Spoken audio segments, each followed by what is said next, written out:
Hey guys, in some previous videos we talked about core and having a stable core and the benefits of having a stable core and the negatives of having a weak core. So today what we're going to do is we're going to go through an exercise that we use in our office that's going to test to see if you have a stable core, and it's also going to help strengthen your core. But before we do that, let's just recap on talking about why a stable core is extremely important and having a solid foundation. So when we look at the core, it's not just composed of your abs or your abdominal muscles, but it also is your pelvic floor and what we call your posterior chain.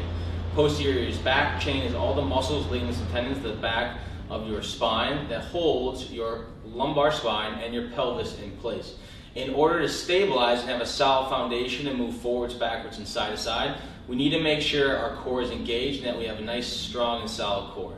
So now what we're going to do is transition into showing you how we test to see if our patients have a strong core and use this exercise to strengthen their core in order to eliminate sciatica and eliminate those struggles and pains that you might be suffering from. So the exercise that we're going to go through today is called a hollow hold. The first thing we're going to do is we're going to start off with what we call progression. So what I'm going to have Beanie do is I'm going to have her laying flat on her back on a yoga mat. I'm going to have her arms along her side, palms facing up in the sky.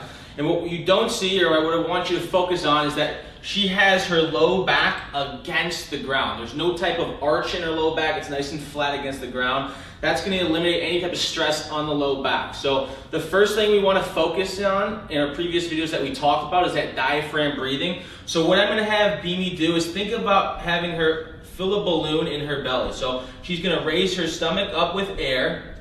She's going to blow it all the way out.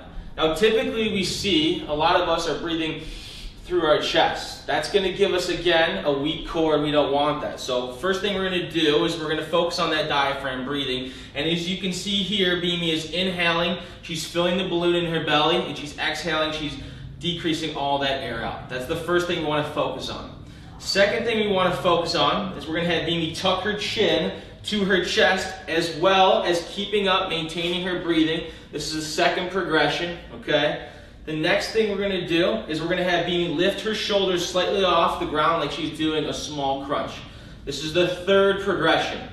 The next progression is she's going to lift her hands and arms straight off the ground. That's the fourth progression.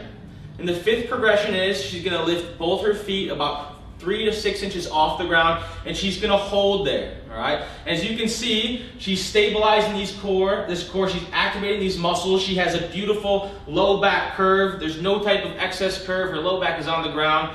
Go ahead and relax for me, Beanie. As you can see, okay, it's a very strenuous exercise. So if you do have pain, we want you to start from progression 1 all the way to progression 5. And if you do have pain, we want you to stop what you're doing, okay, at any time. We use this progression not only to help focus on seeing if our patients have a strong core, but we use this to strengthen their core. So you can use this exercise from progression 1 all the way to progression 5, and start your time at progression 5 from 15 seconds, work it up to 30 to 45 and to 60 seconds. If you guys at home are suffering or know anybody that might have sciatica pain, please like, share, and subscribe to our videos. Also hit the button on the top so that you can get alerts to when our videos come out. We look forward to talking to you guys in our next video.